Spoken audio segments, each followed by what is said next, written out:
한번 하겠습니다. 주님의 평화가 함께하기를 빕니다. 한번 인사할까요? 예. 손도 좀 잡고요. 한 번 더. 예, 악수도 하시고 반갑습니다. 예, 우리 교회는 인왕산 자락에 위치해 있는 것 여러분 잘 알고 계시고, 또 예배당이 바위 위에 세워진 것을 우리가 알고 있습니다. 그러니까 우리가 외형적으로 우리 교회는 반석 위에 세워진 교회입니다. 굉장히 은혜가 되고요. 또 우리 교회의 입구에 들어오시면 여러분이 저보다 더 잘 아시겠지만, 이 바위나 주변에서 조금씩 뭐가 나오죠?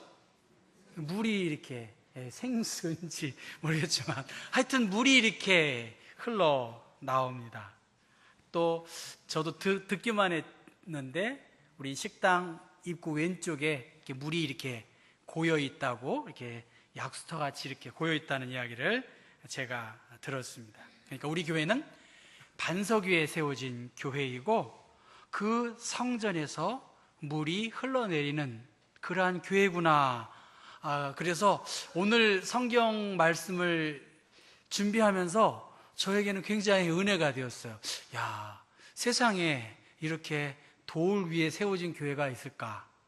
그리고 그 돌 주변에서 이렇게 물이 흐르는 반석 위에 세워져 있고, 그 성전에서 물이 이렇게 흐르는 교회가, 물이 흐르는 게 좋은지 나쁜지는 모르겠지만 오늘 본문의 외형적 상황을 본다고 한다면 굉장히 은혜가 되는 그런 교회의 외형적인 그런 모습은 그렇다는 것입니다. 여러분 공감하시나요? 네, 굉장히 의미가 있다고 봐요. 그래서 우리 교회 주변 상황과 일치하는 본문인데, 그러면 이렇게 반석 위에 세워져 있고 이 교회 주변에 물이 흘러나오는 이러한 것들이 오늘 에스겔 말씀을 통해서 연관되어지면 어떤 신앙적인 유익과 도전이 있을까, 그런 생각을 해봤습니다. 우리가 알고 있는 에스겔은 포로된 이스라엘 백성들, 바벨론의 포로로 끌려간 그들에게 에스겔이 하나님의 부름을 받고 그들의 죄를 회개케 하고 하나님의 구원의 계획하심들이 그 고난 가운데 있음을 증거한 그러한 예언자입니다. 그래서 에스겔 40장의 말씀 이후에 보면 하나님께서 에스겔에게 이 성전 구석구석을 보게 하세요. 그리고 오늘 본문 말씀처럼 이 성전에서 물이 흘러내리고, 그 물이 흘러내리는 그곳에 강을 이루고, 그 강엔 무엇이 많을까요? 물고기가 각양 각종 어종들이 풍성하게 나와 있고요. 그 물이 흐르는 그곳에 나무들이 무성하게, 그리고 달마다 먹을 만한 과실이 열린다고 이야기했고, 그 잎사귀에는 어떤 효과가 있다고 그랬죠? 약재로 회복되는 그러한 효용이 있다고 말합니다.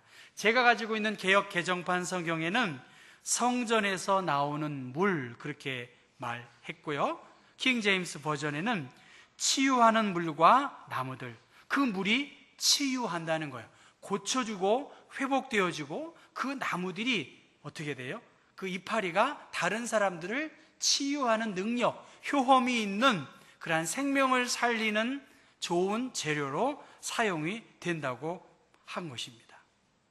그러니까 이스라엘의 현재의 형편은 노예 생활의 절망적인 현실이었지만, 하나님께서 은혜로 회복하게 하셔서 에스겔로 하여금 보여준 환상은 하나님의 영광이 다시 돌아오고 하나님의 나라가 하나님의 택한 백성들을 통해서 이루어질 것이다, 그렇게 말씀하십니다. 그래서 에스겔 48장이 마지막인데, 에스겔 48장은 땅을 분배해요. 어디를 중심으로? 성전을 중심으로 각 지파마다 땅을 분배하고, 맨 마지막에는 여호와 삼마, 여호와께서 거기에 계셨다, 그렇게 약속을 하십니다.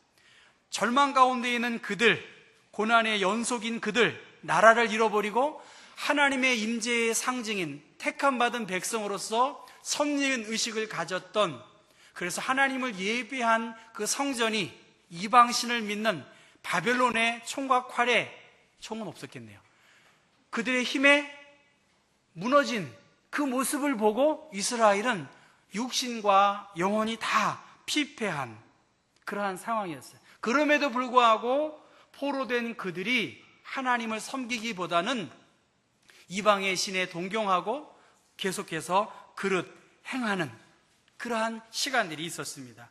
그래서 에스겔 10장 이후에 보면 여호와의 영광이 성전에서 떠나가 버린 거예요. 그리고 결국은 유다가 바벨론의 포로로 끌려가는 것들이 점점 이렇게 보여주시는 거예요. 여러분, 하나님은요 한 번에 그냥 심판하시거나 한 번 멸하시는 것이 아니에요. 신앙적인 영적인 어떤 흐름도 점점 우리가 잠자게 하고 게으르게 하고 하나님을 멀리하는 그러한 영적인 침체들이 주변의 환경에서 우리가 느낄 수 있어요. 하나님은 이 범죄한 유다에게 대해서 계속해서 사인을 보내주시는 거예요. 돌아와라, 이때다, 지금이 은혜 받을 때이고 지금이 하나님을 만날 때다라고 사인을 계속 보내주시는데 잠자고 있는 거예요. 하나님의 뜻을 따르지 않고 자기 확신과 교만으로 하나님의 택한 백성의 그 본분을 잃어버린 그 결과는 포로로 끌려가서 슬픔 속에서 시온을 그리워하는 그러한 포로민의 생활을 살 수밖에 없었다는 것입니다. 그것이 에스겔을 통해서 보여주신 하나님의 말씀인데, 시온을 그리워하며 그들이 하나님께로 돌아오려고 하는 그 갈망함 속에서 하나님이 에스겔에게 우리가 잘 알고 있는 마른 뼈의 환상을 보여주고 있습니다. 내가 너를 버리지 않고 내가 너를 떠나지 않겠다, 하나님이 함께 하시겠다. 그러면서 에스겔 37장 1절 말씀에 내가 생기를 너희에게 들어가게 하리니, 따라해 볼까요? 너희가 살아나리라. 예, 에스겔의 환상을 통해서 하나님의 생기가 너희들 가운데 들어가면 너희들이 살아날 것이다. 그러면서 오늘 47장에 하나님의 성전, 하나님의 임재를 상징하는 성전의 회복을 통해서 하나님의 영광이 다시 나타날 것을 그렇게 보여주고 있는 말씀입니다. 여러분, 한번 본문 47장 1절 말씀을 같이 한번 읽어보면 좋겠어요. 몇 절 같이 읽을 텐데 성경을 펴보시고요, 한번 1절 읽어볼까요? 시작. 그가 나를 데리고 성전 문에 이르시니 성전의 앞면이 동쪽을 향하였는데 그 문지방 밑에서 물이 나와 동쪽으로 흐르다가 성전 오른쪽 제단 남쪽으로 흘러 내리더라. 성전에서 물이 나왔다는 거예요. 그러면서 3절 말씀 읽어볼까요? 그 사람이 손에 줄을 잡고 동쪽으로 나아가며 천척을 측량한 후에 내게 그 물을 건너게 하시니 그 물이 발목에 오르더니, 천척은 500m 단위입니다. 500m 단위로 4번을 측량해요. 그랬더니 처음 물이 어디까지 오른다고 그랬죠? 3절에 발목까지 올랐고요. 4절 말씀이 그 다음에 뭐가 어디까지 오르죠? 무릎까지 오르고, 그 다음에 청량하니 허리까지 오르고, 그 다음에 측량하니까 5절에 물이 내가 건너지 못할 강이 된지라. 사람의 측량의 단위로 측정할 수 없는 넘치는 물로 인해서 어떻게 돼요? 물이 가득하여 헤엄칠 만한 물이요 사람이 능히 건너지 못할 강을 이루고 있다, 그렇게 말하고 있습니다. 그런데 그 강물이 어떻게 해요? 아라바, 이건 사해라고 뭐라고요?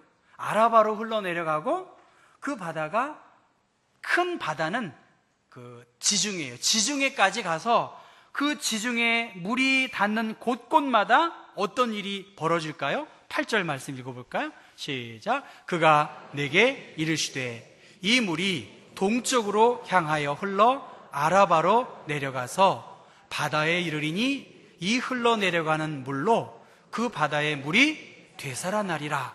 물이 흐르는 곳곳마다 바다가, 강이 되살아났다, 그렇게 말씀하고 있습니다. 9절 다시 한번 읽어보십시다.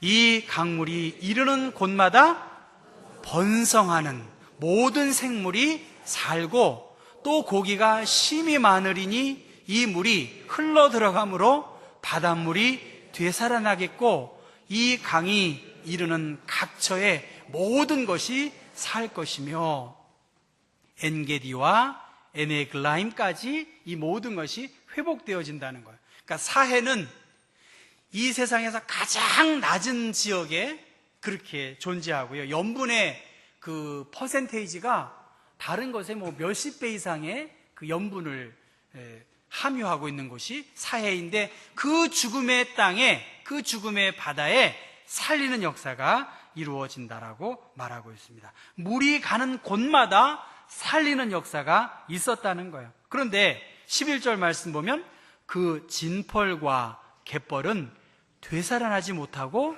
소금 땅이 될 것이며 뻘과 늪, 웅덩이는 이 물이 닿지 않는 그곳은 영원히 어떻게 된다는 거예요? 소금 땅이 되어서 생물이 살 수 없다는 거예요. 이 성전에서 흐르는 물이 닿는 곳마다 생명이 살리는 역사가 있었지만 강과 바다를 살리고 그 강물에 많은 어족들이 풍성하여서 어부들이 그물을 내려서 그 수확을 얻는 그러한 풍성함이 있었지만 진펄과 갯벌은 되살아나지 못한다는 거예요. 광야를 지나 아무런 생물이 살지 않는 그 죽음의 바다까지도 하나님에서 성전에서 흐르는 그 물을 통해서 많은 그러한 생명들이 살리는 역사가 있었다는 것입니다. 생명을 살리는 시작이 어디에서 나왔다는 거예요? 성전이라는 거예요. 그렇죠? 다시 한번 성전 제목을 따라해 볼까? 시작. 성전에서 흘러나오는 물. 성전에서 흘러나오는 물이 강을 이루고 바다를 회복시켜 주시고 나무에 열매를 맺게 하고 어족이 풍성하게 되어졌다는 것입니다. 여러분 요엘서 말씀 그 빨간 글씨로만 읽어볼까요? 시작. 성전에 하늘 여호와의 성전에서 샘이 흘러나와서 시딤 골짜기에 되리라. 여호와의 성전에서 샘이 흘러나와서 흐르는 그 물이 있다는 거예요. 스가랴 말씀은 그날에 생수가 예루살렘에서 솟아나서 절반은 동해로 절반은 서해로 흐를 것이라. 여름에도 겨울에도 그러하리라. 그날에 생수가 예루살렘에서 솟아날 것이다. 우리가 창세기 2장 말씀에 보면 에덴 동산이 나오고요. 에덴 동산에는 4개의 강이 그 발원지예요. 4개의 강이 뭘까요? 유브라테스 강이에요. 요건 좀 쉽고요. 예? 유브라테스 강과 비손강과 기혼강과 히데계 강이 마주치는 그 교차점이 있어요. 그러니까 에덴 동산에 하나님께서 창조하신 하나님의 영광과 하나님의 충만한 임재가 깃들인 그곳에 강이 흘렀다는 것이죠. 그런데 에스겔서를 통해서 그 강이 범죄한 이후에 에덴 동산에서 쫓겨난 인생들에게 다시 하나님께서 에스겔을 통해서 성전에서 흐르는 그 물이 생명을 살리는 중요한 능력들을 나타낼 것이다.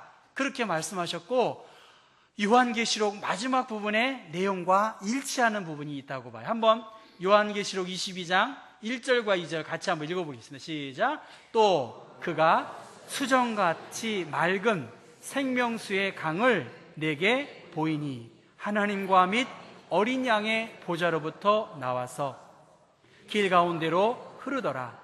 강 좌우에 생명나무가 있고 12가지 열매를 맺되 달마다 그 열매를 맺고 그 나무 잎사귀들은 만국을 치료하기 위하여 있더라. 여러분 너무나 잘 연결되어지는 말씀이죠.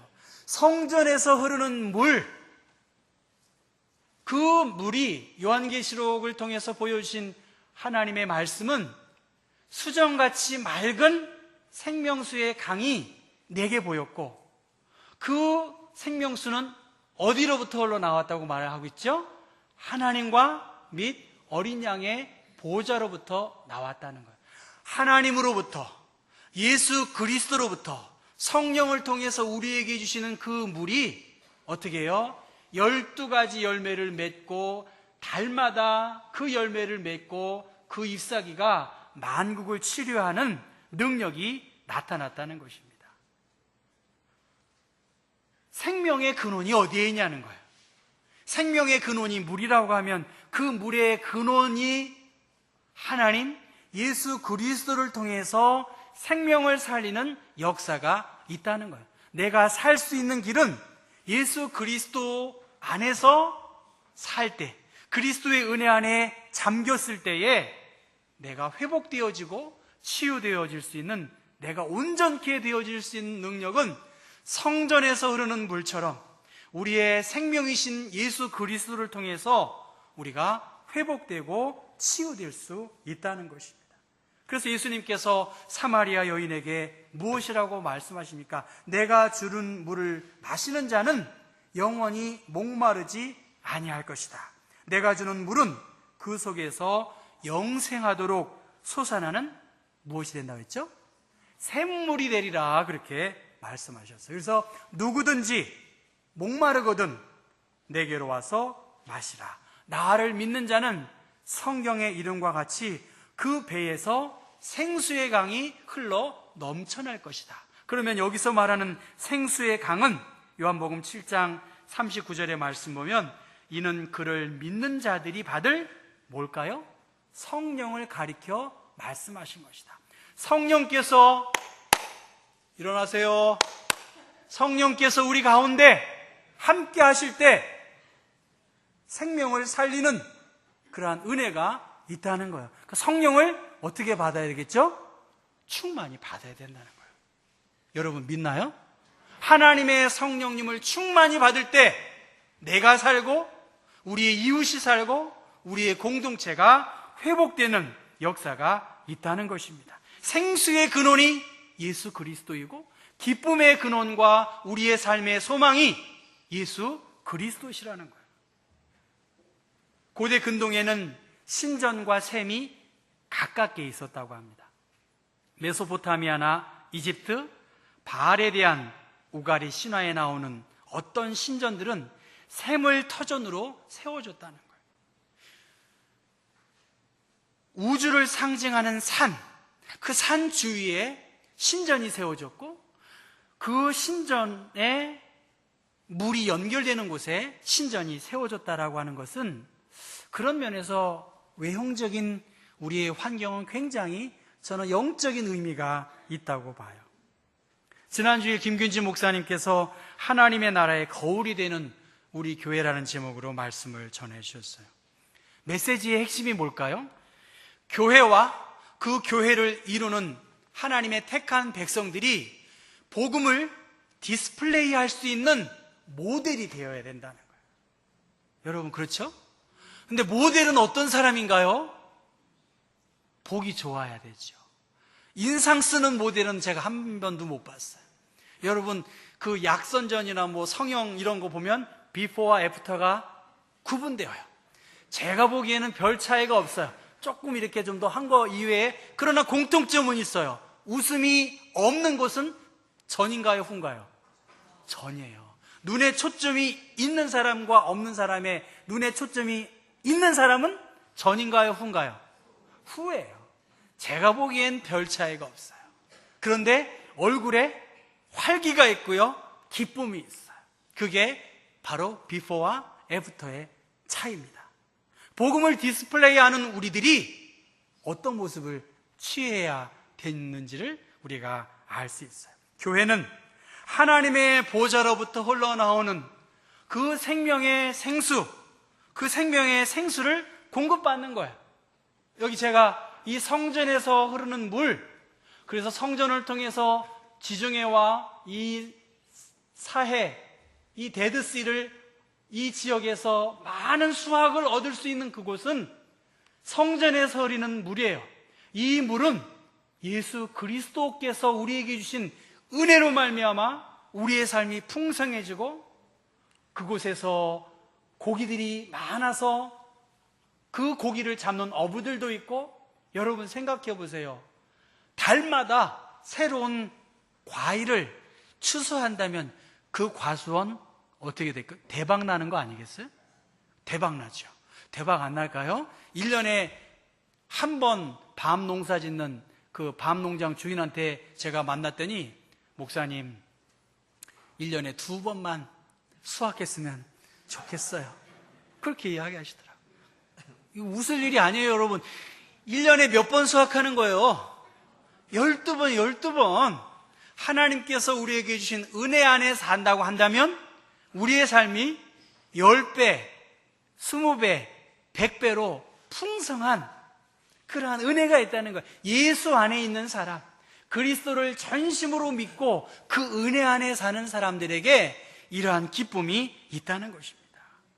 교회가 이 은혜를 힘입고 그리스도의 몸된 공동체들이 이 은혜를 힘입으면, 목사가, 성도들이 살아서 움직인다면 어떻게 될까요?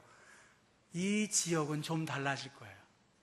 그리고 이 서울 땅은 좀 달라질 거예요. 내가 알고 경험한 사람들은 달라질 수 있어요. 어떤 사람이? 하나님의 영, 성령님을 의지하는 사람들이 살리고 회복하는 능력들이 나타날 수 있다는 것입니다. 여러분, 정말 저 사람 예수 믿는 사람이야, 내가 봐도 저 정도의 기쁨은 있어. 그런 사람이 되어야 되지 않겠어요? 정말 예수 믿는 사람들이 저렇게 좋은 일들을 많이 해. 그 마음 씀씀이가 커. 옹졸하지 않아. 이것이 하나님의 나라를 디스플레이할 수 있는 우리의 도덕적 삶의 책무입니다, 여러분. 그러니까 우리의 표정과 얼굴을 관리하셔야 돼요. 그렇죠? 한번 웃어보세요, 한번 여러분. 진짜 하나님의 나라를 디스플레이하는 사람이에요. 그래야 그 모델이 중요하지 않습니까, 여러분? 모델이 좋아야지 그 물건을 사지요. 그렇지 않습니까? 저는 거기서는 별로 이 인터넷 쇼핑이나 홈쇼핑을 못 봤는데, 야, 저렇게 예쁜 저 자매가 저렇게 웃는 게 얼마나 힘들까, 그런 생각을 해봐요. 얼마나. 그렇지 않으면, 인상 쓰고 있으면 누가 그 물건을 사겠어요? 인상 쓰고 있고 불평하는 사람들에게 그 믿는 예수를 누가 믿겠습니까, 여러분? 저라고 맨날 이렇게 웃고 싶은 표정이 있겠어요? 근데 여러분 앞에서는 제가 최대한, 또 주님의 은혜가 사실 크고요. 청계천의 발원지가 제가 이 수성계곡이라고 들었어요. 지금은 그렇지 않겠지요. 그러나 땅 밑으로는 뭔가, 여기가 지대가 높으니까 저는 그쪽으로 흐르리라고 봅니다. 에스겔을 통해서, 또 요한계시록의 사도 요한을 통해서 이 성전에서 흐르는 그 물의 근원이 바로 예수 그리스도예요. 그 예수 그리스도의 은혜를 내가 경험하고 주님이 주시는 그 물을 먹는 자에게는 다시는 목마름이 없다라고 말씀하셨어요. 예수 그리스도를 만나고 그 복음의 기쁨을 감격한 사람은 이웃에게도 그 기쁨을 나누어 줄 뿐만이 아니라 이웃에게도 이 복음을 당당하게 증거할 수 있는 그러한 사람이 되어야 합니다. 여러분, 오늘 우리들은 풍요 속에 살고 있어요. 또 동시에 그 풍요함 속에서 빈곤함을 우리가 느끼고 있어요. 영적으로 빈곤함을 누리고, 내가 무엇을 위해서 어떤 사명을 갖고 살아야 할지를 가끔 잊어버릴 때가 많이 있습니다. 그런데 생명의 샘, 성전으로부터 흘러나오는 그 물을 내가 힘입는다면, 그것에 대해서 기쁨을 누리고 살아간다고 한다면 다른 사람에게도 영향력을 끼칠 수 있다는 거예요. 여러분, 제가 다코 기치로라고 하는 일본 사람이 있는데, 그 사람이 윤동주를 알게 되었고 윤동주를 사랑하게 되었고 그의 시를 통해서 힘을 얻는 계기가 되었다고 합니다. 그래서 생명의 시인 윤동주라는 책을 그가 출간했습니다. 못 자는 밤이라고 하는 윤동주의 시에 하나, 둘, 셋, 넷, 밤은 많기도 하다. 하는 그 시를 쓰게 되었고, 그 시를 쓴 밑에 여백에다가 월도 프랭크의 글을 이은동주 시인이 노트에 놨다는 거예요.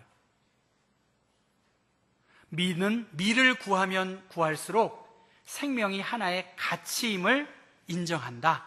왜냐하면 미를 인정하는 것은 생명에 대한 참여를 기꺼이 승인하고 생명에 참가하는 것과 다름없기 때문이다. 미를 추구할수록 생명의 귀함을 알게 되었고 그 생명의 가치를 알게 되었다는 것이죠.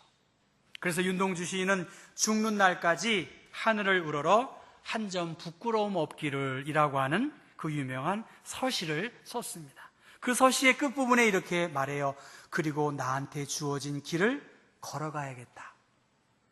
생명을 사랑했던, 생명을 경외했던 그 윤동주의 시를 어느 사람이 읽고 내가 그를 통해서 생명의 시인을 발견했다라고 한다면, 오늘 우리들은 생명의 주인이신 예수 그리스도를 믿는 사람이라면 우리에게 주어진 그 길을, 생명을 살리는 그 길을 걸어가야 한다는 거예요. 하나님을 경외하는 삶이 무엇인지를 고민하고 하나님이 기뻐하시는 삶이 나를 통해서 어떻게 드러나야 할지를 고민하게 된다는 것입니다. 저는 오늘 우리 교우들에게 우리 교회를 이렇게 한번 더 넣어봤어요. 지난번처럼 성전에서 흐르는 물을 통해서 막 이렇게 물고기가 막 풍성해지는 거예요. 성전을 통해서 흐르는 것. 그러니까 이 교회가 굉장히 중요해요, 여러분. 우리 교회가 이 선교의 시발점이라는 거예요. 그런데 때로는 어떤 사람들은 잔잔해요. 요동하지 않고 잠잠해요. 그러나 그 속에도 물고기가 뛰놀 수 있고요. 어느 분들은 다이나믹해요. 그냥 잠잠한 것 가지고는 성격적으로 안 돼요. 박수도 치고 찬송도 하고 손도 올리고 뭐 그런 분도 있어요. 하나님의 역사는 다이나믹해요. 다이나믹하지만 그 다양성을 인정하면서 성전으로부터 예수 그리스도를 통해서 우리에게 주신 그 은혜의 물줄기 안에 우리가 거한다면 우리를 통해서 살리는 그러한 역사가 나타난다는 거예요. 저는 그래서 이 교회를 통해서, 성전을 통해서 흐르는 그 물의 역사, 이 물에 예수 그리스도를 통해서 우리에게 주시는 그 풍성한 은혜, 그것을 우리가 회복하고 그 은혜로 한 걸음 나아가야 된다는 것입니다. 여러분, 우리의 생활은 때로는 바벨론의 포로로 끌려간 백성들처럼 낙심하고 절망되는 일들이 많이 있어요. 그러나 하나님은 분명히 우리를 통해서 하나님의 뜻을 이루실 것이라고 하는 소망을 갖고 살아가는 사람들이기 때문에 예수 그리스도 안에 있고 말씀과 성령 안에 거할 때 우리의 갈등과 문제가 회복될 수 있다는 것입니다. 지난주일부터 우리 구역장님들 4주 성경 공부를 시작했습니다. 저는 우리 교회가 회복될 수 있는 것은 신도애들이 그 역할을 잘 감당하는 하나의 기둥이라고 한다면 우리 구역이 회복되고 살아나야 돼요. 그러기 위해서는 우리 구역장들이 신앙의 견고히 다시 한번 묵은 땅을 기경해야 할 그러한 마음의 자세가 필요하다고 시작되어서 먼저 우리 구역장 공부를 하고 있습니다. 우리가 직원 예배를 드리는데 한번 구역장 교육을 한번 워크숍을 한번 해봤어요. 한번 우리가 나누었는데 우리 교육자 중에 한 분이 자기는 예수를 알고 성경을 읽게 되었는데 성경 말씀이 그렇게 받아들여진다는 거예요. 여러분은 별로 안 성경을 읽으니까 말씀이 막 받아들여지고 의심 없이 이 말씀이 스펀지가 물을 빨아들이듯이 막 빨아들여서 하나님의 은혜를 그 부르심을 따라서 여기까지 왔다는 거예요. 그런데 시간이 지나면서 조금 이렇게 자기의 생각과 감정과 판단력이 막 정말일까? 뭐 이런 의심이 들게 되어지는 일들이 있더라는 거예요. 어떻게 해야 될까요? 그때 다시 정답은 하나님의 말씀이구나. 그래서 의심을 뒤로하고 다시 성경으로 돌아가서 자신의 신앙을 회복했다는 이야기를 들었습니다. 여러분, 어려움이 있고 갈등과 위기가 있어요. 그러면 우리의 위기의 상황에서 내가 어디에 있어야 되냐는 거예요. 어디에 있어야 되나요? 하나님의 은혜의 자리로, 생명을 살리는 그 은혜의 강, 성령의 인도함을 힘입을 때, 그곳으로 돌아갈 때 하나님께서 우리에게 회복할 뿐만이 아니라 치유하는 능력을 우리에게 주신다고 약속하셨습니다. 시편 20편 1절과 2절에 환난 날에 여호와께서 내게 응답하신다. 성소에서 너를 도와주시겠고 시온에서 너를 붙들어 주시겠다라고 주님께서 말씀하셨습니다. 여러분, 바라기는 하나님을 아는 그 깊이와 넓이가 점점점 더해지시고 그러한 소원을 가지고 하나님께 기도하실 수 있기를 간절히 바랍니다. 그러할 때 생명을 살리는 풍성한 주님의 은혜가 나를 통해서 역사하시고 내가 은혜 받고 성령의 충만함에 힘이 붙는다면 우리 이웃에게도 이 생명을 살리는 역사가 나타날 것입니다. 무엇보다 우리에게 필요한 것은 내가 성령의 충만함을 힘입는 거예요. 그 성령의 은혜를 구하는 거예요. 그러할 때 나도 살고 우리 교회도 살고 우리의 가정도 살고 우리의 이웃도 살릴 수 있습니다. 바라기는 그리스도 안에, 말씀 안에, 성령의 인도함 안에 한 걸음 한 걸음 더 내디딜 수 있는 여러분 되기를 주님의 이름으로 축원합니다. 기도하겠습니다. 사랑하는 주님, 주님 주시는 은혜의 강가로 한 걸음 한 걸음 내딛게 하여 주시옵소서. 주님의 은혜가 아니면 설 수 없는 연약한 존재임을 우리가 잘 알고 있습니다. 우리의 목마름의 문제가 있지만 이 목마름의 문제를 해결해 주실 분은 오직 예수 그리스도이십니다. 주님 안에 있고 말씀 안에 있고 성령의 능력 안에 있는 사람들 되게 하여 주옵소서. 그래서 하나님의 나라를 디스플레이할 수 있는 귀한 하나님의 사람들, 하나님의 나라를 비추는 거울과 같은 존재가 되게 도와주옵소서. 하나님, 우리 경복교회가 반석 위에 세워진 교회가 되게 하시고 하나님의 은혜의 말씀이 폭포수처럼 솟아날 수 있는, 그래서 내 영혼이 소성케 되어지는 은혜가 있게 하여 주옵소서. 예수 그리스도 이름 받들어 기도했습니다.